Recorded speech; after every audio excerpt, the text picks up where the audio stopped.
경제브리핑 불편한 진실이 여러분의 확실한 두통 치료제가 되어드리겠습니다. 경제 뉴스가 연예 뉴스처럼 쉽게 들리는 그날까지. 경제브리핑 불편한 진실. 경제브리핑 불편한 진실 2월 12일 순서 시작하겠습니다. 국내 최고의 번역가 김옥수 선생님 모셨습니다. 2주 동안 잘 지내셨죠? 네, 잘 지냈습니다. 예, 지난번 첫 방송 반응이 상당히 뜨거웠던 것 같아요. 아이, 고맙습니다. 주변에서는 어떤 평가가 나왔나요? 주변의 지인들이 듣고선 예. 도움이 많이 됐다 내지는 새로운 걸 느꼈다 이런 평이 많았습니다. 그래서 야, 이제 너도 좀 자리 좀 잡는구나 이런 우스갯소리까지 나왔는데 예. 굉장히 고마웠습니다. 아하, 그렇군요. 책도 좀 판매가 늘어났으면 좋았을 텐데 어땠었나요? 일단 한글을 알면 영어가 산다가 판매가 꾸준하고 예. 이제 다른 번역서도 눈에 띄게 이렇게 반응이 좀 좋아지고 그중에 한 신부님은 예. 그 영성이 대단하신 수사 신부님이신데 이분께서 방송을 들으셨는지 저희 책을 여러 권 주문하시고 그 당신께서도 번역을 공부하신다고 이렇게 하시면서 그 많은 도움을 요청하고 그러시더라고요. 그래서 그런 부분이 굉장히 좀 독특했습니다. 예, 팟빵이나 파티 게시판에 댓글도 좀 많이 남겨주시면 좋을 텐데요. 예, 그렇게 좀 전하겠습니다. 제가 봤던 댓글이 네. 기억이 나서 네. 이분은 영어 잘하는 비법에 대해서 아무래도 이제 학원식 네. 그런 쪽집게식 노하우를 예상하신 것 같아요. 근데 선생님께서는 그런 거 아니고 장기적으로 접근해야 되는 그런 방식을 주로 얘기해 주셨잖아요. 그래서 그런지 그분은 좀 그게 좀 아쉬웠나 봐요. 네, 저는 진짜 영어 공부 진짜 열심히 했었어요. 예. 과거 청년 때 영어 하나만 보고 살았죠. 아하. 근데 나중에 영어 하나만 보고 살면서 뭐 느낀 장단점이 상당히 많은데 그리고 이후 묘하게 이제 번역 쪽으로 정리를 했죠. 번역 하나의 장르죠, 번역도. 근데 예. 주변에서 영어 공부하는 사람들 이렇게 보면은 점수 따는 공부는 내가 봐도 참 기가 차더라고요. 아하. 모르는 문제를 맞힐 정도까지 이렇게 점수 따는 공부를 하는 거 보면 굉장히 놀라운데 문제는 이 친구들이랑 같이 그 해외 나가서 외국인들과 대화하고 할 때 뭐 주문하고 할 때 잘 못 풀어가더라고요. 그런 부분들이 굉장히 아쉬워서 저는 점수 따는 영어 공부라기보다는 실생활에서 외국인과 무난하게 대화할 수 있는 부분에 초점 맞춰서 말씀드렸는데 저도 지난번 방송 끝나고 다시 한번 곰곰이 생각해 보니까 좀 일부 반성되는 게 뭐냐면 예. 한국 현실에서 영어 점수가 중요하다. 이 부분을 제가 너무 간과한 것 같아요. 예. 그렇긴 하죠. 네, 저는 사실 지금까지 영어 점수를 기준으로 공부한 적도 없고 그렇게 살아온 적도 없어서 예. 젊은 애청자들 여러분에게는 영어 점수가 취업이든 어디든 중요할 수 있다. 이 부분을 너무 간과한 그 부분은 제가 좀 사과드리고요. 예. 근데 아쉽게도 영어 점수 잘 따는 방법은 제가 말씀드리기는 좀 쉽지 않고 제가 그쪽 공부를 안 했기 때문에 그 부분은 학원에서 진짜 잘 가르치더라고요. 그렇죠. 네, 그래서 그런 부분은 학원에서 하시고 근데 제가 말씀드릴 수 있는 영어 공부 방법은 영어라는 바다에서 기초를 단단히 쌓을 수 있는 그리고 외국인과 만나서 스스럼 없이 토론하고 회의하고 대화할 수 있는 이 부분에서는 제가 말씀드리는 게 아주 중요한 것 같고 그렇죠. 그 방법들이 이제 사실 많은 분들이 보기에 단순하고 간단한 건데 사실 그 간단하고 단순한 게 중요한 겁니다. 예. 그렇죠. 네. 진리는 원래 단순하거든요. 맞습니다. 어려운 건 진리가 아닙니다. 그렇죠. 그래서 오늘도 영어 공부 잘하는 법 9가지나 준비해 오셨어요. 네, 그렇습니다. 그런데 이게 영어 점수 잘 받는 법은 아니죠. 그렇습니다. 그러니까 저는 미리 이걸 잠깐 봤는데요. 저희 자녀들이랑 영어 공부할 때 이 방법을 좀 활용해 보면 좋지 않을까 이런 생각도 들었거든요. 네네네. 지난번 방송 때 영어 공부하지 말라는 말씀드린 부분에 대한 반성으로 이번에는 9가지 방법을 정리해 왔는데 예. 사실 이 방법들이 영어 점수 잘 맞는 것과는 직접적인 관계는 없지만 그 간접적으로 뭐라 그럴까 누가 그러지 않습니까? 그 땅을 깊게 파야 또 넓게 팔 수 있다. 또 넓게 파야 깊게 팔 수 있다. 이 중에 하나 점수 잘 받기 위한 하나의 그 토대 깔기는 될 것 같고 가령 제가 이제 이렇게 쭉 공부하고 나서 학력고사 문제를 한번 풀었는데 시간을 굉장히 타이트하게 하고 한번 문제 풀어봤어요. 그래서 예, 예. 시간이 너무 빠듯해서 학력고사는 이제 본문 지문이 길지 않습니까? 아, 저기 수능 얘기하시는 수능이요. 거죠? 예, 예. 한번 풀어봤는데 시간이 안 돼서 문장을 다 읽질 못하고 예. 사선으로 읽었어요. 아하. 사선으로 속독도 그런 속독이 없었죠. 그렇죠. 그래도 거의 점수는 다 맞긴 했습니다. 아, 제가 말씀드린 9가지 방법이 아주 단순하고 간단하지만 그 영어라는 토대를 탄탄히 쌓는 데는 극히 필요한 방법이란 생각은 듭니다. 그리고 이걸로 토대를 잡아놓고 학원에서 점수 따는 비법까지 갖춘다면은 뭐 효과가 좋을 거라고 판단합니다.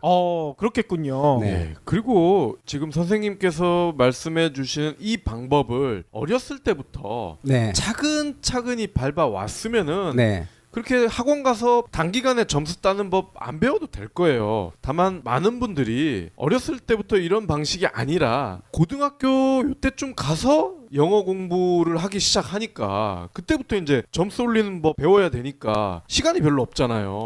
근데 이 부분이 참 묘한데요. 토플이나 토익이나 한국의 토익, 토플 공부하는 대학생과 미국의 대학생이 그 시험을 봤을 때 예. 한국에서 토익, 토플 공부하는 학생이 점수를 더 받아요. 아, 그러니까 우리가 간과하는 게 뭐냐면 우리는 영어를 하나의 점수 따기 위한 대상으로 보는데 영어는 언어잖아요. 의사소통하기 위한 거거든요. 문법상 약간 어긋나고 틀려도 의사소통은 된단 말이죠. 그렇죠. 따라서 영미 본토인들은 통용이 되는데 문법적으로 약간 오류가 있어서 토익, 토플 문제상으로는 안 되는 그런 부분이 많아요. 예, 예. 영어를 가지고 뭐 그 사는 사람들은 보다 공부하는 우리가 점수를 더 많이 딸 수 있다라는 것은 그만큼 이제 점수 따기 비법에 우리가 초점을 많이 가했다는 부분이고 사실 어려서부터 영어 공부한다는 건 상당히 좀 문제가 있는 게 언어는 우리가 사고를 펼치는 기초잖아요. 예. 근데 우리 모국어는 한글이고 한국어고 따라서 한국어를 튼튼히 갖춰서 우리의 사고력을 일정한 틀을 잡은 다음에 이제 외국어를 배우면 좋은데 실제로 한국어로 사고의 토대를 잡지 못한 상태에서 외국어가 들어올 때 그 사람은 그만큼 사고력이 빈약한 인간형으로 성장할 가능성이 크고 그것은 한국에서 많은 문제로 나타나고 있죠 지금. 예, 예. 그래서 저는 어려서부터 영어 공부하는 것은 옳지 않다 생각이 들고 어려서는 독서, 토론 그리고 친구들이랑 많이 뛰어놀면서 세계를 익히고 사물을 익히고 그 처신하는 방법을 익히고 그런 상태에서 뭐 고등학교 후반기 뭐 영어 점수가 필요할 즈음에 집중적으로 한다라면은 사실 제가 말씀드린 9가지 방법만 제대로 실천해 나간다면은 뭐 고등학교 후반기 2, 3학년 때 시작해도 크게 늦지는 않다고 생각을 합니다. 2, 3학년 때 해도 네네네. 된다고요? 네. 아니 그러면 애청자 여러분들이 되게 궁금해할 것 같아요. 네. 9가지 비법 네. 도대체 뭔가? 첫째, 우리가 영어를 문제풀이 대상으로 보지 않습니까? 수학처럼. 예. 근데 영어는 언어라는 것을 먼저 철저하게 이해할 필요가 있어요. 예. 영어가 언어라는 것은 그게 무슨 말이냐면은 언어는 문화의 결과물이고 따라서 나름대로 그 문화의 특징이 그 언어의 특징이 있다는 거예요. 예. 그러니까 의사소통하기 위한 거라는 것. 즉 상대편이 영어를 모른다는 걸 확인하기 위한 도구가 아닌 거예요. 우리는 예. 점수 볼 때는 우리가 영어를 아는지 모르는지 확인하는 도구로 사용했는데 실제로 이것은 영어는 의사를 전달하기 위한 수단이라는 부분 예. 그 부분을 정확히 인지를 해야 하고요. 일본인들 보면은 김치 발음을 못하지 않습니까? 아, 그렇죠. 기무치라 그러는데 왜 기무치라 그러냐면 걔네 발음이 없기 때문이에요. 걔네 글자에서도 김치란 표기를 못하고 기무치라고 표기하기 때문에 기무치라 하는데 우리 발음에 없는 영어 알파벳이 우리 입에서 기무치라는 식으로 발음할 수 있다라는 거예요. 예. 그런 식으로 기무치라고 발음할 때 미국인이나 영국인이 들으면 웃을 거고 야 쟤 참 미숙하구나 웃을 거고 또 우리가 리스닝 그쪽에서 하는 말을 들을 때 기무치가 익숙하기 때문에 김치라고 말할 때 잘 안 들릴 수 있다라는 거죠. 예.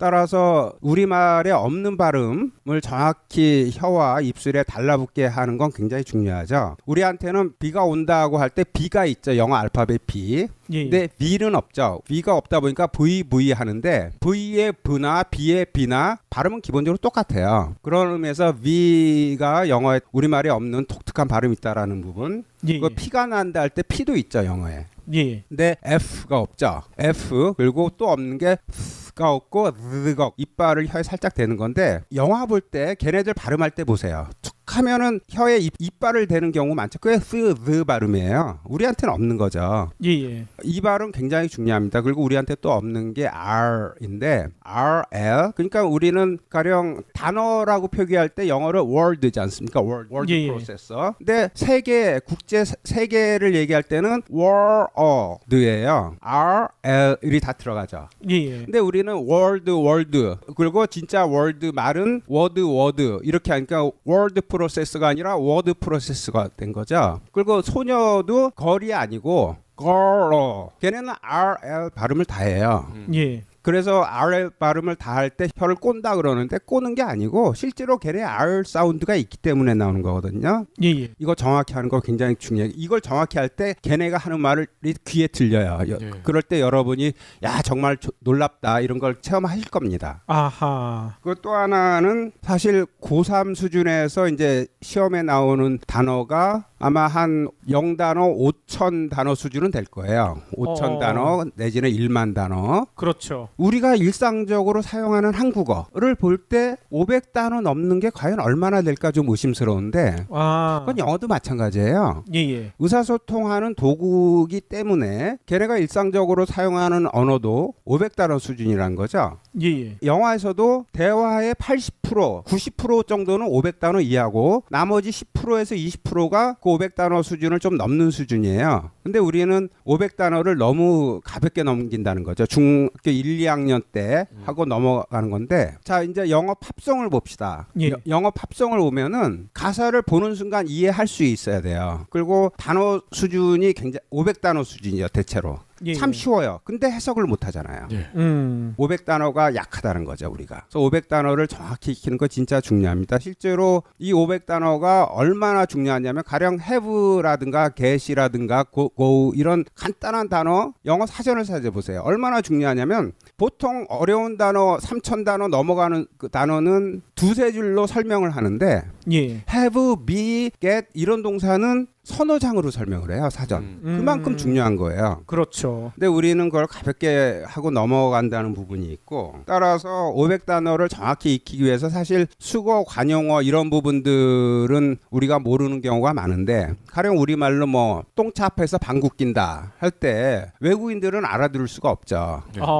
똥차 앞에서 방귀 낀다 할 때 외국인이 어떻게 알아듣겠어요? 그렇죠. 영어에도 이런 관용어가 굉장히 많거든요. 예. 따라서 500단어를 이 관용어와 연결해서 가령 유명한 관용어 중에 이런 게 있어요. 이제 영화에서도 흔히 나오는데 자막 보면 어떻게 해석하냐면은 나는 당신의 신발에 들어가고 싶다. 이런 번역이 가끔 나오는데 I wish I were in your shoes라는 관용어인데 예. 직역하면 맞아요. 나는 당신 신발 안에 들어가고 싶다. 이게 뭐냐면 당신 처지가 부럽다는 뜻이거든요. 가령 이제 옛날 서부 시대 때 그 좋은 신발 신으면은 좀 잘 나가는 사람이잖아요. 그래서 나도 너처럼 좋은 신발 신고 싶다. 따라서 당신 처지가 부럽다인데 영화 해석 보면은 당신 신발에 들어가고 싶다 이렇게 나온단 말이에요. 예. 이런 관용어를 그 500단어와 연결해서 충분히 익히고 500단어에서 나오는 관용어가 좀 우습겠지만 한 5천 구문 정도 될 겁니다. 이거 외우면은 걔네들이 이 말 할 때 한 귀에 들어오죠. 해석도 한눈에 되고. 그리고 또 다른 노하우는 뭐가 있을까요? 그리고 아까 발음 부분 하다 할 때 놓쳤는데 우리가 발음 기호 익힐 때 굉장히 고생하잖아요. 근데 영어는 생활 속에서 사용하는 의사 전달하기 위한 도구라고 봤을 때 우리 그러잖아요. 할 말 없을 때 하잖아요. 그게 뭐냐면은 혀에 힘을 빼는 거예요. 말을 할 때는 혀에 힘이 들어가죠. 근데 생각을 할 때는 혀에 힘이 빠져요. 그래서 하는데 영어 모음이 5개죠. 그 5개 중에 그 5개가 어우러지면서 영어 단어를 만드는데 그 중에서 강세가 첫 번째 강세, 두 번째 강세 그리고 강세가 없는 모음이 있죠. 이 강세가 없는 모음은 80%가 어예요. 모음이 무엇이든 80%가 어고 나머지 20%는 이입니다. 다음에 혀 빼는 게 이죠. 그래서 실제로 여러분이 영어 사전 뒤져보면 그 발음 기호가 그렇게 나옴을 알 수 있고요. 단 영어에도 외래어가 있죠. 상젤리 제이 이런 식으로 외래어는 이 원칙에서 배제됩니다. 아, 예. 그래서 이런 원칙을 이해하면은 발음을 정확히 입에 담는데 좀 도움이 될 거고요. 따라서 당연히 장모음은 강세가 가겠죠. 예. 아까 이제 그 500단어를 정확히 이해하는 게 중요하다고 그랬는데 여기서 이제 이 500단어를 관용어, 수거와 연결해서 외우러 말씀드렸는데 이런 문장 중심으로 된 책들이 꽤 돼요. 그래서 그런 책들을 쭉 외우고 본문을 쭉 외우고 그 음성 파일을 들으면서 책 없이 음성만 들으면서 그대로 따라할 수준까지 가면은 그 리스닝과 스피킹에 도움이 많이 될 겁니다. 이게 또 잘 될 때 독해도 굉장히 빨라져요. 사실 독해라는 게 아무리 어려운 문장이라도 짧은 문장을 연결한 것에 불과하거든요. 예. 짧은 문장을 연결하고 뒤섞어 놓은 거예요. 예. 더하기 빼기 곱하기 나누기를 잘 못하면서 함수 막 이렇게 넘어가면 진짜 까리해지잖아요. 우리가 영어 공부를 지금 그런 식으로 하고 있다는 거예요. 그래서 더하기 빼기 곱하기 나누기에 충실하자 영어 공부도. 그리고 듣기 부분이 사실 쉬운 게 아닌데 듣기를 하려면 첫째 조건이 아까 말씀드린 관용구가 걔네가 대화할 때 굉장히 많이 나오는데 영화에서도 많이 나오고 관용구를 암기한 상태면은 관용구가 두세 개 나올 때 무슨 뜻인지 자동 파악이 되고요. 그게 중요하고 사실 독해도 중요해요. 우리가 리스닝이라 표현하는데 사실 리스닝은 맞는 말은 아니에요. 귀 들리는 사람은 다 누가 영어 하든 다 듣죠. 단 이해를 못할 뿐이죠. 들리긴 들리는데 언더스탠딩이 안 되는 거죠. 그래서 언더스탠딩이 돼야지 결국 우리가 말하는 리스닝이 된다는 것, 그거 중요하고요. 그래서 리스닝을 하기 위해서는 빠른 독해가 중요해요. 그래서 짧은 문장, 중요한 문장을 많이 외워놓으면 독해가 진짜 빨라져요. 결국 그 연속선상에서 문장을 만들거든요. 예. 영어는 우리말 한글과 달리 문장 틀이 굉장히 잡혀 있어요. 그래서 문장 오형식이라는 얘기도 하지 않습니까? 예. 그래서 우리가 기본 문형, 짧은 문형을 충분히 외워서 머릿속에 담아놨을 때 독해도 굉장히 빨라진다는 부분 중요하고요. 우리가 또 약한 게 있어요. 특히 약한 거. 영어에 전치사라는 거 있지 않습니까? 예. 우리말엔 전치사가 없어요. 네. 그렇죠. 그래서 전치사 부분에서 우리가 많이 혼란스럽고 영작할 때도 독해할 때도 많이 혼란스러워요. 그래서 각 전치사 to, for 등등이 어떤 의미가 있는지 정확히 머리에 담아 넣는 것도 중요하죠. 이것 역시 그 수거, 관용어 암기할 때 같이 갖춰두면 굉장히 좋을 것 같습니다. 예. 그리고 이건 전에도 말씀드렸는데 예전에 영어 공부 한창 할 때 외국인을 많이 만났죠. 이제 미팔군 쪽 나가면서 이제 학교 선생님 장교 굉장히 다양한 사람을 만나는데 저 자신이 미팔군에서 이제 그 미팔군에 성당이 있는데 거기서 이제 성가대원 하면서 많은 사람을 만났는데 일단은 파티든 어떤 모임이든 거기 가면 내가 할 말을 미리 머릿속에 그려놔요. 그러면은 말이 그만큼 더듬거리지 않고 술술 풀려 나오는 걸 느낄 수 있고요. 이것도 굉장히 중요한 팁 같습니다. 예. 그리고 저는 영문법을 영어 공부할 때 완전히 무시했어요. 네. 문장 암기 중심으로 갔어요.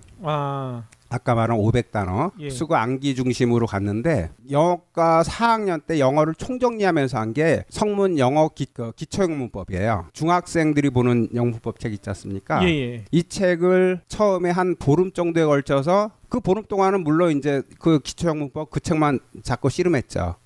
먼저 다 이해하면서 끝까지 갔어요. 그 이해할 때는 그 박스 안에 든 기본 문형 암기까지도 포함하고요.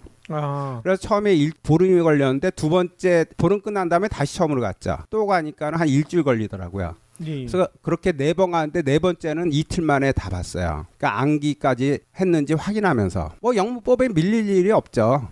미국인이나 영국인이 아는 영문법도 그 수준을 난 넘지 않을 거라고 봐요. 근데 우리는 사실 쉬운 걸수록 중요한 거거든요. 근데 우리는 쉬운 거는 배제한 채 어려운 걸로 간다는 거예요. 그런 부분 참 아쉽죠. 성문 종합영어 수준이면은 영미권에서 영문학을 전공하는 사람들이 보는 수준까지 가죠. 그래서 저는 영문법은 기초영문법 정도 그래서 달달 외우는 식으로 정리하면 팔품사니 문장의 오형식이니 12시제니 짝짝 들어오죠.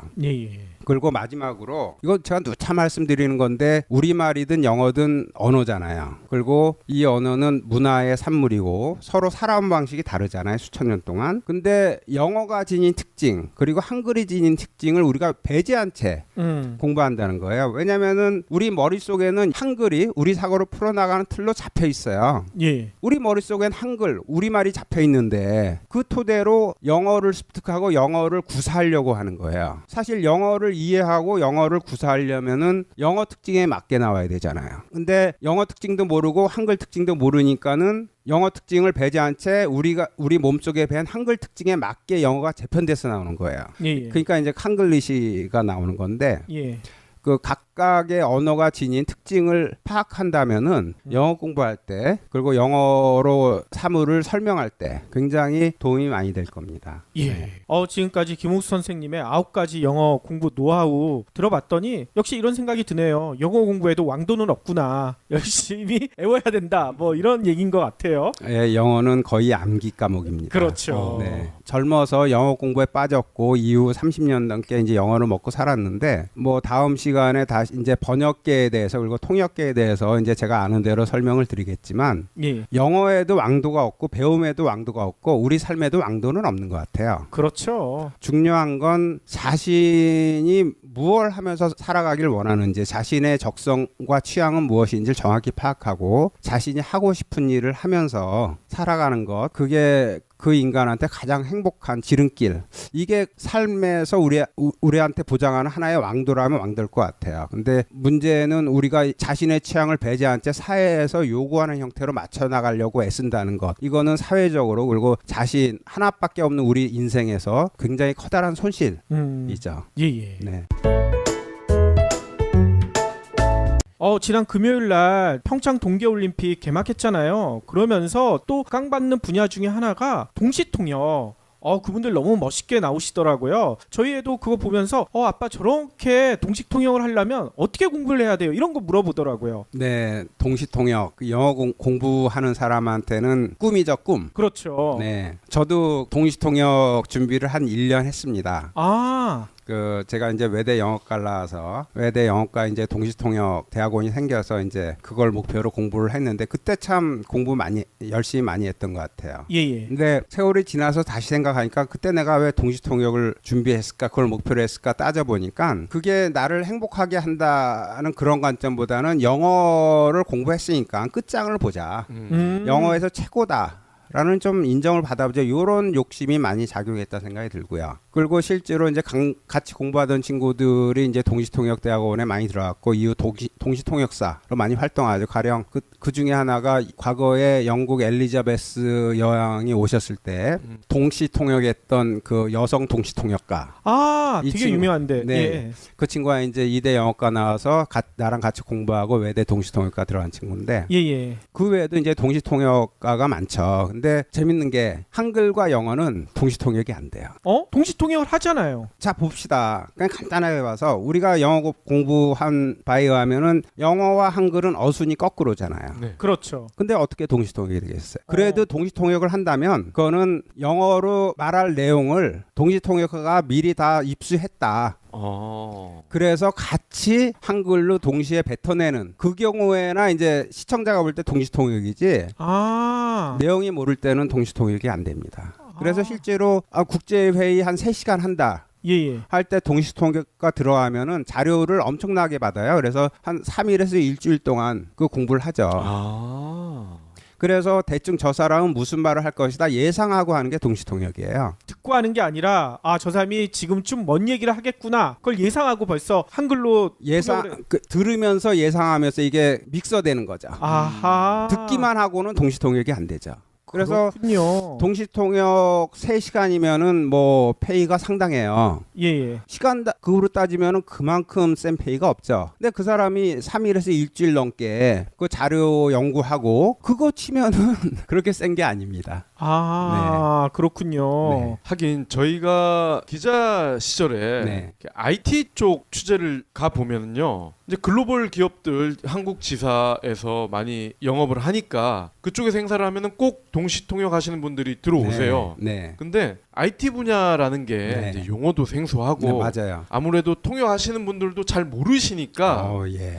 오히려 이 통역을 한 게 더 이상해질 때가 있다고 느꼈는데 맞아요. 그게 그래서 그런 거군요. 네, 일단은 그 전문 분야는 3일에서 일주일 공부한다고 해서 해결될 영역이 아니잖아요. 그렇죠. 그래서 IT 분야의 국제회의다 할 때 동시통역사가 자료를 받고 쭉 연구를 하는데 그 IT 전문 용어나 개념 파악을 못하고 하기 때문에 그런 오류가 나올 겁니다. 아하. 아니 그래도 이 동식 통역사가 되고 싶어하는 분들이 주변에 꽤 있거든요. 네. 그런 분들은 어떻게 해야지 동식 통역사가 될 수 있는지 그런 노하우도 좀 얘기해 주실 수가 있으신가요? 한국에서 동시 통역사가 어떻게 생겼는지 짧게 좀 설명하면 예. 좋을 것 같은데 1983년경에 외대에서 동시통역대학원이 처음 생겨요. 그 당시 정부랑도 얘기가 잘 돼서 동시통역대학원 졸업생은 정부에서 5급으로 그냥 채용을 했어요. 아 외교부나 이런 데에서요? 정부 각 부처에서. 각 부처에서. 그리고 처음에는 외대 동시통역 졸업생 자체가 숫자가 적어서 예. 정부 각 부처에서 엄청나게 요구했죠. 아. 근데 큰 실효가 효과가 없다는 부분이 몇 년 후에는 당연히 이제 파악될 수밖에 없고 그러면서 이제 동시통역 졸업생에 대한 수요가 팍 떨어졌죠. 그래서 지금은 취업이 쉽지 않아요. 아 그래요? 그리고 동시통역사 졸업생 동시통역대학원 졸업생들 상당수가 학원이나 가외 선생으로 많이 자리 잡고 재밌는 건 1983년에서 7, 8년 그러니까 동시통역대학원이 생긴 초기에는 경쟁률이 엄청났죠. 예예. 시험 준비하느라고 해외 유학까지 갔다 올 정도였으니까. 아. 근데 이제 정부에서 특채하는 게 없어지고 그리고 회사에서도 대기업에서도 큰 메리트를 안 주고 하다 보니까는 지금은 상대적으로 경쟁률이나 그 수준이 많이 떨어졌다고 알고 있습니다. 아 그렇군요. 저희가 알고 있는 거랑 완전히 다르네요. 어떻게 알고 계시는데요? 그래도 동시통역사는 전문가 아닙니까? 그래서 대우도 높고 뭐 월급도 많고 보통 그렇게 알고 있었거든요. 일단 동시통역사라는 부분에 그 표현 자체 상당한 어폐는 있어요. 첫째, 외대에서 제가 알기로 그 영어과 동시통역 뽑는 학생이 한 50명 정도로 알고 있는데 1년에요? 30명에서 50명 정도일 거예요. 아. 그래서 그게 이제 3년 공부를 하죠. 근데 그 중에서 그 1등, 2등, 3등만 외대 대학원에서 동시통역사 자격증을 줘요. 나머지는 번역사 자격증을 줘요. 아 그래요? 네, 근데 재밌는 게 그 자격증이라는 게 그냥 외대에서 발행한 거지 정부가 발행한 게 아니고 전기기사 1급이다 2급이다 등등은 전기공사 할 때 필히 들어가야 하는 자격증 서류잖아요. 그렇죠. 동시통역사는 그게 없어요. 아 그러면 국가공인 자격증이 전혀 없는 거예요? 없습니다. 전혀 없습니다. 예를 들어 이번에 동계올림픽 같이 큰 행사가 있었을 때 동시 통역사들이 필요할 때 그분들은 어떻게? 그분들은 이제 외대에 동시통역사 협회가 있어요. 예. 그러니까 번역사 협회도 있고 그 협회로 이제 연락을 해서 온 분들이겠죠. 근데 일단은 방송 차원에서 이제 동시통역하면 뭔가 좀 이제 화려한 측면이 있기 때문에 이미지상 그렇죠. 방송에서 이제 액세서리로 끼우는 그런 게 좀 있을 수 있을 것 같아요. 액세서리는 상당히 과격한 표현일 수도 있는데요. 요번에 삼성그룹에서 사장급 모집 자격을 발표했더라고요. 예. 그중 하나가 좀 굉장히 놀랐는데 해당 언어 이제 영어가 아니고 영어일 수도 있고 불어일 수도 있고 독어 뭐 브라질어 뭐 여러 나라 언어인데 해당 언어의 1급 이상 자격증이 필수더라고요. 그래요? 나 그거 보고 깜짝 놀랐는데 아직까지 이제 뭐 삼성 정도라면은 이제 삼성 사장 정도면은 뭐 그럴 수 있다 생각을 해요. 이제 그 특정 국가의 경제를 이렇게 잡아 나가려면은 그 정도는 돼야 될 거라 생각을 하는데 일반 직원 수준에서 그런 걸 요구하긴 좀 그렇죠. 근데 동시통역사는 1급 정도의 실력이 있다라고 우리는 인식을 하는데 대기업이든 그 공무원이든 외국어 공부를 엄청 하잖아요. 예. 그래서 대외적으로 홍보하는데 필요한 외에는 굳이 돈 들여서 동시통역사를 쓸 이유가 없죠. 네. 아하, 그렇군요. 아니 그러니까 삼성전자나 이런 데에서 갤럭시나 이런 거 언팩할 때 보면 네. CEO들이 그냥 나와가지고 영어로 다 하더라고요. 동시통역사 안 그렇죠, 쓰고요. 그렇죠. 그래서 걔네들은 중역 가려면 그 부분이 필수인데 제 조카 사이가 삼성전자를 다니는데 삼성전자에서 꽤 인정을 받았는지 브라질 시장을 공부하러 간 거예요. 이제 부부가 같이 갔죠. 이제 그 조카도 삼성전자, 그 조카 사이도 삼성전자에서 이제 조카 사이가 뭐 지부장 비슷하게 해가지고 브라질 갔는데 예. 특혜가 상당해요. 월급을 그대로 주고 예. 생활비도 상당히 줘요. 거기서 중상류층 생활하도록. 그리고 원하는 학교를 1년 넘게 다닐 수가 있어요. 단 남미 대륙 어디든 여행할 수 있지만 남미 대륙을 벗어나면 안 돼요. 그 정해진 기간 동안 이 친구가 3년 정도 있다 왔는데 예. 해당 지역 전문가를 양성하더라고요. 그런 프로그램 보고 상당히 놀랐는데 그 전에 급에 오르기 전까지는 그 필요한 언어를 그 입문 정도 이제 의사소통하는 수준 정도만 하면 그 다음부터는 뭐 회사에서 양성할 거란 생각은 들어요. 예. 진짜 앞으로는 동시통역 하시는 분들의 일자리가 점점 줄어들 것 같네요. 예, 그 제가 아는 통역사는 대부분 과외 혹은 학원. 아이고. 네, 강사. 아니 저희가 알고 있는 거랑 완전히 다른데요? 뭐 드라마나 이런 데 나오시는 동시통역사들 보면 되게 멋지게 나오거든요. 뭐 허구죠. 아하. 네. 영어도 그렇고 어떤 분야든 다 희소 가치에서 결정나는 거 아닙니까? 네. 그렇죠. 수요는 많은데 공급이 적을 때 희소 가치가 높은 거죠. 근데 수요는 적고 공급이 많잖아요. 예. 영어 전문가라고 표현하기는 좀 창피하지만 그래도 영어 가지고 밥 먹고 사는 사람들이 얼마나 많아요. 네. 진짜 많습니다. 예. 인문계 대학원 나왔다. 대체로 할 일 없으면 영어 번역하는 거예요. 내지는 약간 특화시켜서 영어 통역을 하는 거예요. 예. 공급이 얼마나 많아요. 당연히 수요는 따라갈 수 없죠. 그러면은 뭐 대우는 뻔한 거 아니겠습니까? 네. 그렇군요. 네. 거기다가 요즘은 그 네이버나 구글 번역 이렇게 돌려보면요. 네. 예전과는 확실히 다르더라고요.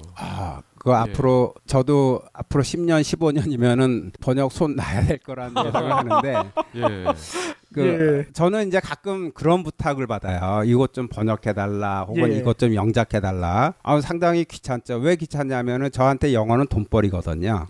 제가 취미생활로 하는 거라면 충분히 도울 수 있는데 돈벌이 영역인데 그 부분을 그냥 그 인맥으로 풀어달라는 식으로 올 때는 상당히 피로도가 쌓이더라고요. 공짜로 해달라고 하시는 거예요? 뭐 친분 관계가 있으니까 양도 적고. 그건 좀 너무했네요. 근데 예전에는 꾸역꾸역 했는데 요새는 구글 등을 돌려요. 결과물 가지고 손을 약간 보면은 내가 직접 한 것보다 더 훌륭하게 나와요. 그렇죠. 요즘은 보니까 그 방식이 예전에는 단어 하나하나를 바꿔주는 그런 역할이었는데 요즘은 인공지능이 빅데이터를 읽어가지고 사람이 번역하는 수준까지 거의 근접을 한 것 같아요. 네, 요새 가끔 보면은 페이스북에서 외국인들이 야, 나 너 좋아한다. 우리 결혼하자. 내가 한국 갈 테니까 한번 만나자. 이런 식으로 이성적 접근을 많이 하잖아요. 대부분 사기인데. 그렇죠. 그 외국인들이 한글로 이렇게 우리한테 추파를 던져요. 그 한글이 약간 이상하죠. 결국 구글 돌려서 온 거예요. 그러겠네요. 구글 돌린 거예요. 그렇죠. 근데 그거를 우리가 약간 손본다면 우리가 창작한 것만큼 작문한 것만큼 훌륭하게 나올 수 있죠. 아니 저도 그런 거 많이 느끼거든요. 그 영화 같은 거 이렇게 다운받아서 볼 때 보면 자막 있잖아요. 그게 대부분 구글로 돌린다고 하더라고요. 그 정도예요? 예. 그렇기 때문에 가끔가다 자막이 어색한 경우들이 있어요. 그 정도예요? 왜냐하면 영어 원문을 구할 수가 있으니까 그 영어 대사 원문을 구할 수가 있으니까 그걸 번역기로 돌린다고 하더라고요.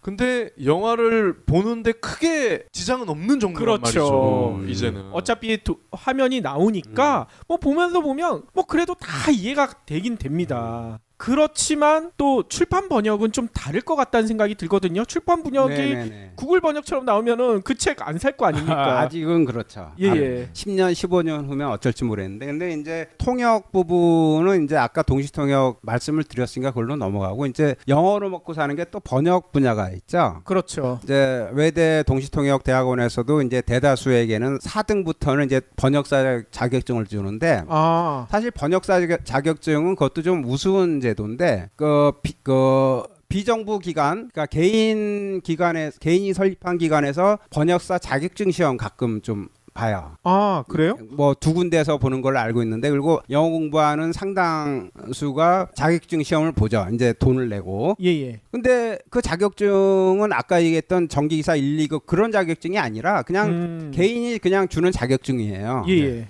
그러면은 출판사에서 그걸 인정하겠냐고요. 어디에서 인정하는 데가 없어요. 그러니까는 나 자격증 땄다. 그 자격증도 사실 엄밀한 의미에서 아닌데 그런 경우가 있고, 그래서 일단은 그래도 많은 분이 이제 영어 공부의 그 관점에서 이제 통역 혹은 번역을 하고자 원하고, 저도 이제 번역 강의를 꽤 오래 했죠. 한겨레 문화센터에서. 그래서 영어에 자신 있다는 분들이 꽤 오세요. 예, 예. 그래서 번역을 굳이 나누자면은 이제 그 출판 번역이 있고, 기술 번역이 있고, 그 영상 번역이 있는 것 같아요. 영상 번역은 지금 말씀하셨는데 구글 돌리는 수준까지 못 듣고, 제가 듣기로는 이제 영상 번역하는 친구들도 이제 제 수업에 꽤 들어와서 이제 얘기를 좀 듣는데, 대부분 노페이로 해요. 열정페이. 어이?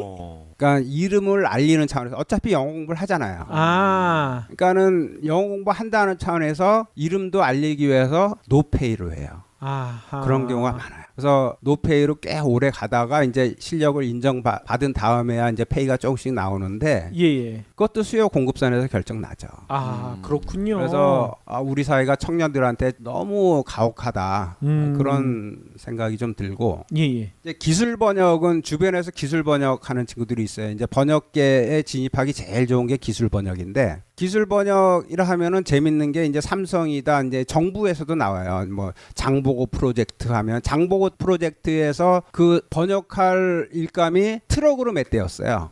아. 그러니까는 번역 단가가 수십억이에요. 예예. 근데 그것을 한 인간이 할 수 없잖아요. 결국 번역 회사로 가요.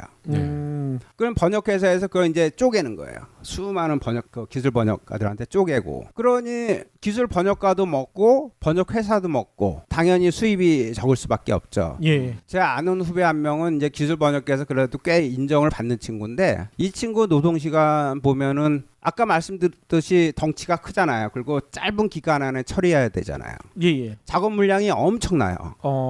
몰릴 때는, 없을 때는 텅 비고, 몰릴 때는 뭐 하루 14시간 막 이렇게 작업해요. 근데 수입은 야 대단하다, 요 정도까지 못. 어허. 장보고 프로젝트는 많을 것 같아요.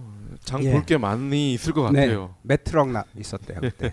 그 번역 회사랑 그 번역가의 관계를 보면은 이제 번역가는 불만이죠. 자기가 일을 이렇게 열심히 해서 보냈는데 예. 많이 안 나오고 회사에서도 꽤 먹잖아요. 근데 회사 입장에서도 불만이에요. 번역가한테 그 원고가 오면 그냥 넘기는 게 아니고 다시 정리를 하거든요. 그 인력도 만만치 않아요. 그런 부분이 있고, 이제 저 같은 경우는 이제 출판사 편집부장을 꽤 했는데, 편집부장이 하는 일은 좋은 원고 고르고, 주로 이제 저희는 번역서를 했으니까 좋은 원서를 고르고 좋은 번역가를 찾아서 맡기는 거예요. 예예. 번역가가 없어요.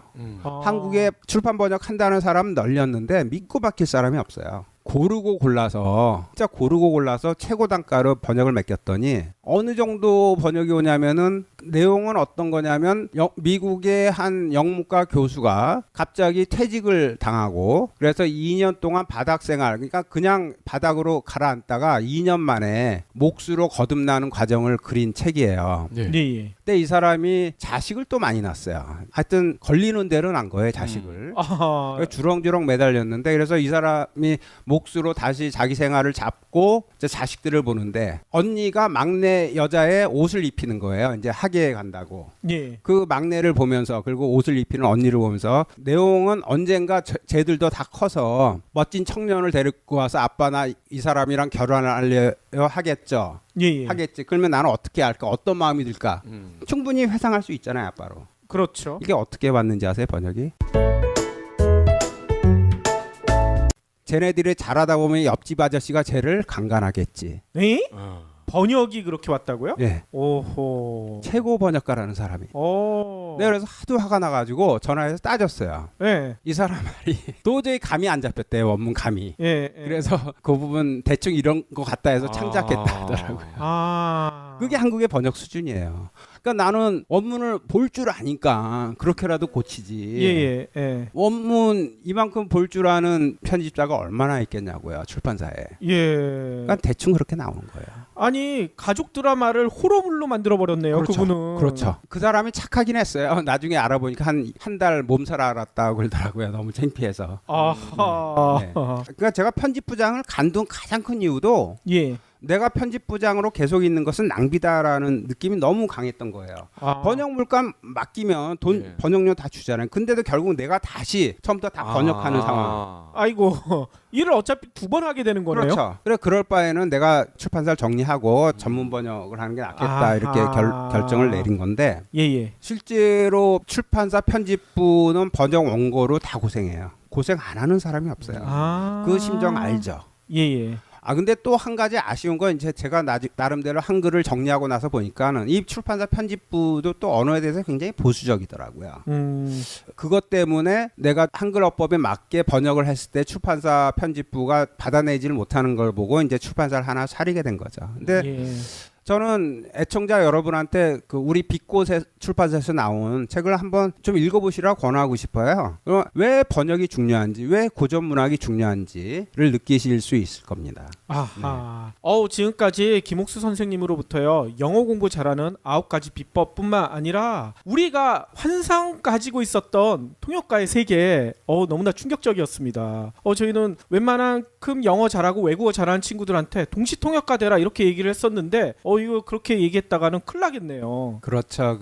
하여튼 사회가 복잡하지 않습니까? 예. 그리고 우리는 초, 중, 고, 대에서 영어에 초점 맞춘 내지는 영어로 사람을 평가하는 그런 시스템에 익숙하고 그래서 우리 자신도 모르는 사이에 영어의 최고가 되고자 하는 그런 갈망이 싹 트는데 나중에 어른이 되고 철들고 나면은 많이 좀 실망하게 됩니다. 그리고 영어가 그렇게 우리 삶을 보장하지도 못하고요. 그래서 아하. 다시 말씀드리지만 자신의 적성에 맞는 취향에 맞는 걸 찾고 당연히 그 전에 취향과 적성을 찾아야 되겠죠. 거기에 맞는 직종 혹은 대상을 찾아서 그걸 하면서 살아가는 게 가장 행복합니다. 이 부분은 제가 이제 60줄에 막 앉았는데 60줄에 막 앉으면서 깨달은 여러분들한테 꼭 하고 싶은 지혜라고 생각합니다. 예예. 네. 그리고 이제 번역 이야기도 해주셨는데요. 요즘 외서들이 우리 사회에서도 베스트셀러에 많이 오르는데 그걸 끝까지 읽는 사람들이 의외로 적더라고요. 그죠.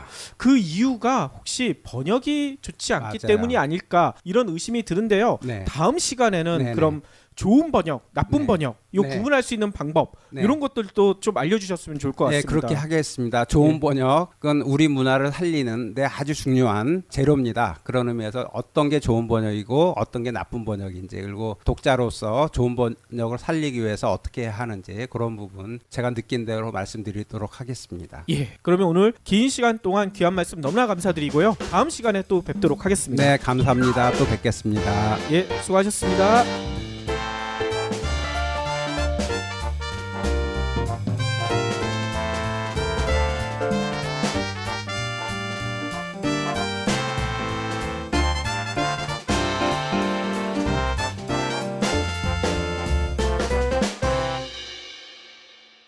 경제브리핑 불편한 진실 완수해 주셔서 감사합니다. 하트 투척, 댓글 남기기, 계좌 후원 등 다양한 방법으로 힘을 보태주세요. 계좌 정보는 경제브리핑 팟빵 공지 코너에 있습니다. 여러분의 응원, 콘텐츠로 보답하겠습니다. 걔네들이 이 말 할 때 한 귀에 들어오죠. 예. 해석도 한눈에 되고. 그리고 또 다른 노하우는 뭐가 있을까요? 그리고 아까 발음 부분 할 때 놓쳤는데 우리가 발음 기호 익힐 때 굉장히 고생하잖아요. 근데 예. 영어는 생활 속에서 사용하는 의사 전달하기 위한 도구라고 봤을 때 우리 그러잖아요. 할 말 없을 때 하잖아요. 네. 그게 뭐냐면은 혀에 힘을 빼는 거예요. 말을 할 때는 혀에 힘이 들어가죠. 근데 생각을 할 때는 혀에 힘이 빠져요. 그래서 하는데 영어 모음이 5개죠. 그 5개 중에 그 5개가 어우러지면서 영어 단어를 만드는데 그 중에서 강세가 첫 번째 강세, 두 번째 강세 그리고 강세가 없는 모음이 있죠. 예. 이 강세가 없는 모음은 80%가 어예요. 모음이 무엇이든 80%가 어고 나머지 20%는 이입니다. 다음에 혀 빼는 게 이죠. 그래서 실제로 여러분이 영어 사전 뒤져보면 그 발음 기호가 그렇게 나옴을 알 수 있고요. 단 영어에도 외래어가 있죠. 상젤리 제이 이런 식으로 외래어는 이 원칙에서 배제됩니다. 아, 예. 그래서 이런 원칙을 이해하면은 발음을 정확히 입에 담는데 좀 도움이 될 거고요. 따라서 당연히 장모음은 강세가 가겠죠. 예. 아까 이제 그 500단어를 정확히 이해하는 게 중요하다고 그랬는데 여기서 이제 이 500단어를 관용어, 수거와 연결해서 외우러 말씀드렸는데 이런 문장 중심으로 된 책들이 꽤 돼요. 그래서 그런 책들을 쭉 외우고 본문을 쭉 외우고 그 음성 파일을 들으면서 책 없이 음성만 들으면서 그대로 따라할 수준까지 가면은 그 리스닝과 스피킹에 도움이 많이 될 겁니다. 이게 또 잘 될 때 독해도 굉장히 빨라져요. 사실 독해라는 게 아무리 어려운 문장이라도 짧은 문장을 연결한 것에 불과하거든요. 예. 짧은 문장을 연결하고 뒤섞어 놓은 거예요. 예. 더하기 빼기 곱하기 나누기를 잘 못하면서 함수 막 이렇게 넘어가면 진짜 까리해지잖아요. 우리가 영어 공부를 지금 그런 식으로 하고 있다는 거예요. 그래서 더하기 빼기 곱하기 나누기에 충실하자 영어 공부도. 그리고 듣기 부분이 사실 쉬운 게 아닌데 듣기를 하려면 첫째 조건이 아까 말씀드린 관용구가 걔네가 대할 때 굉장히 많이 나오는데 영화에서도 많이 나오고 관용구를 암기한 상태면은 관용구가 2-3개 나올 때 무슨 뜻인지 자동 파악이 되고요. 그게 중요하고 사실 독해도 중요해요. 우리가 리스닝이라 표현하는데 사실 리스닝은 맞는 말은 아니에요. 귀 들리는 사람은 다 누가 영어 하든 다 듣죠. 단 이해를 못할 뿐이죠. 들리긴 들리는데 언더스탠딩이 안 되는 거죠. 그래서 언더스탠딩이 돼야지 결국 우리가 말하는 리스닝이 된다는 것, 그거 중요하고요. 그래서 리스닝을 하기 위해서는 빠른 독해가 중요해요. 그래서 짧은 문장, 중요한 문장을 많이 외워놓으면 독해가 진짜 빨라져요. 결국 그 연속선상에서 문장을 만들거든요. 영어는 우리말 한글과 달리 문장 틀이 굉장히 잡혀 있어요. 그래서 문장 오형식이라는 얘기도 하지 않습니까? 그래서 우리가 기본 문형, 짧은 문형을 충분히 외워서 머릿속에 담아놨을 때 독해도 굉장히 빨라진다는 부분 중요하고요. 우리가 또 약한 게 있어요. 특히 약한 거. 영어에 전치사라는 거 있지 않습니까? 우리말엔 전치사가 없어요. 그렇죠. 그래서 전치사 부분에서 우리가 영어를 가지고 사는 사람들은 보다 공부하는 우리가 점수를 더 많이 딸 수 있다라는 것은 그만큼 이제 점수 따기 비법에 우리가 초점을 많이 가했다는 부분이고 사실 어려서부터 영어 공부한다는 건 상당히 좀 문제가 있는 게 언어는 우리가 사고를 펼치는 기초잖아요. 근데 우리 모국어는 한글이고 한국어고 따라서 한국어를 튼튼히 갖춰서 우리의 사고력을 일정한 틀을 잡은 다음에 이제 외국어를 배우면 좋은데 실제로 한국어로 사고의 토대를 잡지 못한 상태에서 외국어가 들어올 때 그 사람은 그만큼 사고력이 빈약한 인간형으로 성장할 가능성이 크고 그것은 한국에서 많은 문제로 나타나고 있죠 지금. 그래서 저는 어려서부터 영어 공부하는 것은 옳지 않다 생각이 들고 어려서는 독서, 토론 그리고 친구들이랑 많이 뛰어놀면서 세계를 익히고 사물을 익히고 그 처신하는 방법을 익히고 그런 상태에서 고등학교 후반기 영어 점수가 필요할 즈음에 집중적으로 한다라면은 사실 제가 말씀드린 9가지 방법만 제대로 실천해 나간다면은 고등학교 후반기 2, 3학년 때 시작해도 크게 늦지는 않다고 생각을 합니다. 2, 3학년 때 해도 된다고요? 아니 그러면 애청자 여러분들이 되게 궁금해할 것 같아요. 9가지 비법 도대체 뭔가? 첫째, 우리가 영어를 문제풀이 대상으로 보지 않습니까? 수학처럼. 근데 영어는 언어라는 것을 먼저 철저하게 이해할 필요가 있어요. 영어가 언어라는 것은 그게 무슨 말이냐면은 언어는 문화의 결과물이고 따라서 나름대로 그 문화의 특징이 그 언어의 특징이 있다는 거예요. 그러니까 의사소통하기 위한 거라는 것. 즉 상대편이 영어를 모른다는 걸 확인하기 위한 도구가 아닌 거예요. 우리는 점수 볼 때는 우리가 영어를 아는지 모르는지 확인하는 도구로 사용했는데 실제로 이것은 영어는 의사를 전달하기 위한 수단이라는 부분 예. 그 부분을 정확히 인지를 해야 하고요. 일본인들 보면은 김치 발음을 못하지 않습니까? 아, 그렇죠. 기무치라 그러는데 왜 기무치라 그러냐면 걔네 발음이 없기 때문이에요. 아. 걔네 글자에서도 김치란 표기를 못하고 기무치라고 표기하기 때문에 기무치라 하는데 우리 발음에 없는 영어 알파벳이 우리 입에서 기무치란 식으로 발음할 수 있다라는 거예요. 예. 그런 식으로 기무치라고 발음할 때 미국인이나 영국인이 들으면 웃을 거고 야, 쟤 참 미숙하구나 웃을 거고 또 우리가 리스닝 그쪽에서 하는 말을 들을 때 기무치가 익숙하기 때문에 김치라고 말할 때 잘 안 들릴 수 있다라는 거죠. 예. 따라서 우리말에 없는 발음을 정확히 혀와 입술에 달라붙게 하는 건 굉장히 중요하죠. 우리한테는 비가 온다고 할 때 비가 있죠. 영어 알파벳 B. 예. 근데 V는 없죠. V가 없다 보니까 VV 하는데 V의 V나 B의 B나 발음은 기본적으로 똑같아요. 그런 의미에서 V가 영어에 우리말에 없는 독특한 발음이 있다라는 부분. 예. 그 P가 난다 할 때 P도 있죠. 영어에. 예. 근데 F가 없죠. F 그리고 또 없는 게 가 없고 르가 이빨을 혀에 살짝 대는 건데 영화 볼 때 걔네들 발음할 때 보세요. 툭 하면은 혀에 이빨을 대는 경우 많죠. 그게 스 발음이에요. 우리한테는 없는 거죠. 예. 이 발음 굉장히 중요합니다. 그리고 우리한테 또 없는 게 R인데 RL 그러니까 우리는 가령 단어라고 표기할 때 영어를 word지 않습니까? word 예. processor. 근데 세계 국제 세계를 얘기할 때는 word예요. RL이 다 들어가죠. 예. 근데 우리는 word 그리고 진짜 word 말은 word 이렇게 하니까 word 프로세스가 아니라 워드 프로세스가 된 거죠. 그리고 소녀도 걸이 아니고 걸어. 걔네는 RL 발음을 다 해요. 예. 그래서 RL 발음을 다 할 때 혀를 꼰다 그러는데 꼬는 게 아니고 실제로 걔네 R 사운드가 있기 때문에 나오는 거거든요. 예. 이거 정확히 하는 거 굉장히 중요해요. 이걸 정확히 할 때 걔네가 하는 말이 귀에 들려요. 그럴 때 여러분이 야 정말 놀랍다 이런 걸 체험하실 겁니다. 아하. 그 또 하나는 사실 고3 수준에서 이제 시험에 나오는 단어가 아마 한 0단어 5천 단어 수준은 될 거예요. 5천 단어 내지는 1만 단어. 그렇죠. 우리가 일상적으로 사용하는 한국어를 볼 때 500단어 넘는 게 과연 얼마나 될까 좀 의심스러운데 아. 그건 영어도 마찬가지예요. 예. 의사소통하는 도구이기 때문에 걔네가 일상적으로 사용하는 언어도 500단어 수준이라는 거죠. 예. 영화에서도 대화의 80%, 90% 정도는 500단어 이하고 나머지 10%에서 20%가 그 500단어 수준을 좀 넘는 수준이에요. 근데 우리는 500단어를 너무 가볍게 넘긴다는 거죠. 중학교 1, 2학년 때 하고 넘어가는 건데 자 이제 영어 팝송을 봅시다. 예. 영어 팝송을 보면은 가사를 보는 순간 이해할 수 있어야 돼요. 그리고 단어 수준이 굉장히 500단어 수준이에요. 대체로. 예. 참 쉬워요. 근데 해석을 못 하잖아요.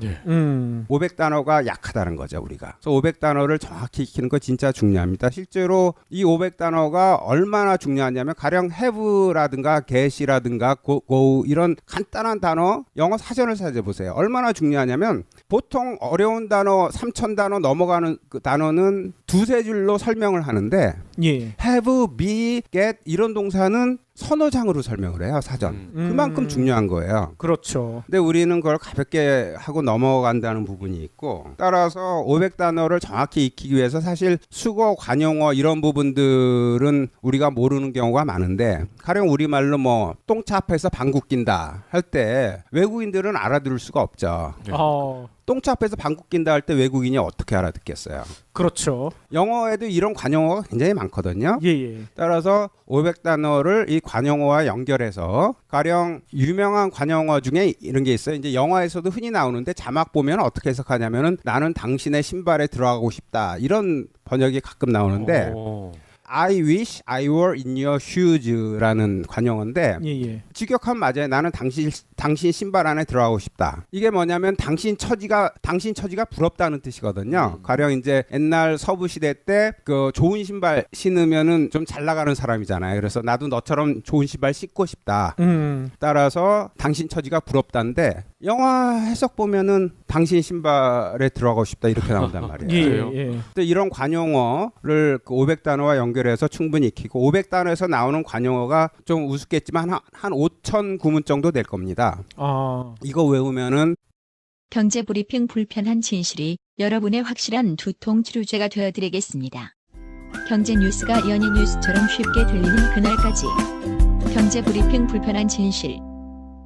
경제 브리핑 불편한 진실 2월 12일 순서 시작하겠습니다. 국내 최고의 번역가 김옥수 선생님 모셨습니다. 2주 동안 잘 지내셨죠? 네, 잘 지냈습니다. 예, 지난번 첫 방송 반응이 상당히 뜨거웠던 것 같아요. 아이, 고맙습니다. 주변에서는 어떤 평가가 나왔나요? 주변의 지인들이 듣고선 예. 도움이 많이 됐다 내지는 새로운 걸 느꼈다 이런 평이 많았습니다. 그래서 야, 이제 너도 좀 자리 좀 잡는구나 이런 우스갯소리까지 나왔는데 예. 굉장히 고마웠습니다. 아하, 그렇군요. 책도 좀 판매가 늘어났으면 좋았을 텐데 어땠었나요? 일단 한글을 알면 영어가 산다가 판매가 꾸준하고 예. 이제 다른 번역서도 눈에 띄게 이렇게 반응이 좀 좋아지고 그중에 한 신부님은 예. 그 영성이 대단하신 수사 신부님이신데 이분께서 방송을 들으셨는지 저희 책을 여러 권 주문하시고 그 당신께서도 번역을 공부하신다고 이렇게 하시면서 그 많은 도움을 요청하고 그러시더라고요. 그래서 그런 부분이 굉장히 좀 독특했습니다. 예, 팟빵이나 파티 게시판에 댓글도 좀 많이 남겨주시면 좋을 텐데요. 예, 그렇게 좀 전하겠습니다. 제가 봤던 댓글이 네. 기억이 나서 네. 이분은 영어 잘하는 비법에 대해서 아무래도 이제 학원식 네. 그런 쪽집게식 노하우를 예상하신 것 같아요. 근데 선생님께서는 그런 거 아니고 장기적으로 접근해야 되는 그런 방식을 주로 얘기해 주셨잖아요. 그래서 그런지 그분은 좀 그게 좀 아쉬웠나 봐요. 네, 저는 진짜 영어 공부 진짜 열심히 했었어요. 예. 과거 청년 때 영어 하나만 보고 살았죠. 아하. 근데 나중에 영어 하나만 보고 살면서 뭐 느낀 장단점이 상당히 많은데 그리고 이후 묘하게 이제 번역 쪽으로 정리를 했죠. 번역 하나의 장르죠, 번역도. 근데 예. 주변에서 영어 공부하는 사람들 이렇게 보면은 점수 따는 공부는 내가 봐도 참 기가 차더라고요. 아하. 모르는 문제를 맞힐 정도까지 이렇게 점수 따는 공부를 하는 거 보면 굉장히 놀라운데 문제는 이 친구들이랑 같이 그 해외 나가서 외국인들과 대화하고 할 때 뭐 주문하고 할 때 잘 못 풀어가더라고요. 그런 부분들이 굉장히 아쉬워서 저는 점수 따는 영어 공부를 하기보다는 실생활에서 외국인과 무난하게 대화할 수 있는 부분에 초점 맞춰서 말씀드렸는데 저도 지난번 방송 끝나고 다시 한번 곰곰이 생각해 보니까 좀 일부 반성되는 게 뭐냐면 예. 한국 현실에서 영어 점수가 중요하다. 이 부분을 제가 너무 간과한 것 같아요. 예. 그렇긴 하죠. 네, 저는 사실 지금까지 영어 점수를 기준으로 공부한 적도 없고 그렇게 살아온 적도 없어서 예. 젊은 애청자들 여러분에게는 영어 점수가 취업이든 어디든 중요할 수 있다. 이 부분을 너무 간과한 그 부분은 제가 좀 사과드리고요. 예. 근데 아쉽게도 영어 점수 잘 따는 방법은 제가 말씀드리기는 좀 쉽지 않고 제가 그쪽 공부를 안 했기 때문에 그 부분은 학원에서 진짜 잘 가르치더라고요. 그렇죠. 네, 그래서 그런 부분은 학원에서 하시고 근데 제가 말씀드릴 수 있는 영어 공부 방법은 영어라는 바다에서 기초를 단단히 쌓을 수 있는 그리고 외국인과 만나서 스스럼 없이 토론하고 회의하고 대화할 수 있는 이 부분에서는 제가 말씀드리는 게 아주 중요한 것 같고 그렇죠. 그 방법들이 이제 사실 많은 분들이 보기에 단순하고 간단한 건데 사실 그 간단하고 단순한 게 중요한 겁니다. 예. 그렇죠. 네. 진리는 원래 단순하거든요. 맞습니다. 어려운 건 진리가 아닙니다. 그렇죠. 그래서 오늘도 영어 공부 잘하는 법 9가지나 준비해 오셨어요. 네, 그렇습니다. 그런데 이게 영어 점수 잘 받는 법은 아니죠. 그렇습니다. 그러니까 저는 미리 이걸 잠깐 봤는데요. 저희 자녀들이랑 영어 공부할 때 이 방법을 좀 활용해 보면 좋지 않을까 이런 생각도 들었거든요. 네네네. 지난번 방송 때 영어 공부하지 말라는 말씀드린 부분에 대한 반성으로 이번에는 9가지 방법을 정리해 왔는데 예. 사실 이 방법들이 영어 점수 잘 맞는 것과는 직접적인 관계는 없지만 그 간접적으로 뭐라 그럴까 누가 그러지 않습니까? 그 땅을 깊게 파야 또 넓게 팔 수 있다. 또 넓게 파야 깊게 팔 수 있다. 이 중에 하나 점수 잘 받기 위한 하나의 그 토대 깔기는 될 것 같고, 가령 제가 이제 이렇게 쭉 공부하고 나서 학력고사 문제를 한번 풀었는데 시간을 굉장히 타이트하게 하고 한번 문제 풀어봤어요. 그래서 시간이 너무 빠듯해서 학력고사는 이제 본문 지문이 길지 않습니까? 아, 저기 수능 얘기하시는 수능이요. 거죠? 예. 한번 풀어봤는데 시간이 안 돼서 문장을 다 읽질 못하고 예. 사선으로 읽었어요. 아하. 사선으로 속독도 그런 속독이 없었죠. 그렇죠. 그래도 거의 점수는 다 맞긴 했습니다. 아. 제가 말씀드린 9가지 방법이 아주 단순하고 간단하지만 그 영어라는 토대를 탄탄히 쌓는 데는 극히 필요한 방법이란 생각은 듭니다. 그리고 이걸로 토대를 잡아놓고 학원에서 점수 따는 비법까지 갖춘다면은 뭐 효과가 좋을 거라고 판단합니다. 그렇겠군요. 네. 그리고 지금 선생님께서 말씀해 주신 이 방법을 어렸을 때부터 네. 차근차근히 밟아왔으면은 네. 그렇게 학원 가서 단기간에 점수 따는 법 안 배워도 될 거예요. 다만 많은 분들이 어렸을 때부터 이런 방식이 아니라 고등학교 요때쯤 가서 영어 공부를 하기 시작하니까 그때부터 이제 점수 올리는 법 배워야 되니까 시간이 별로 없잖아요. 근데 이 부분이 참 묘한데요. 토플이나 토익이나 한국의 토익, 토플 공부하는 대학생과 미국의 대학생이 그 시험을 봤을 때 예. 한국에서 토익, 토플 공부하는 학생이 점수를 더 받아요. 아. 그러니까 우리가 간과하는 게 뭐냐면 우리는 영어를 하나의 점수 따기 위한 대상으로 보는데 영어는 언어잖아요. 의사소통하기 위한 거거든요. 문법상 약간 어긋나고 틀려도 의사소통은 된단 말이죠. 그렇죠. 따라서 영미 본토인들은 통용이 되는데 문법적으로 약간 오류가 있어서 토익, 토플 문제상으로는 안 되는 그런 부분이 많아요.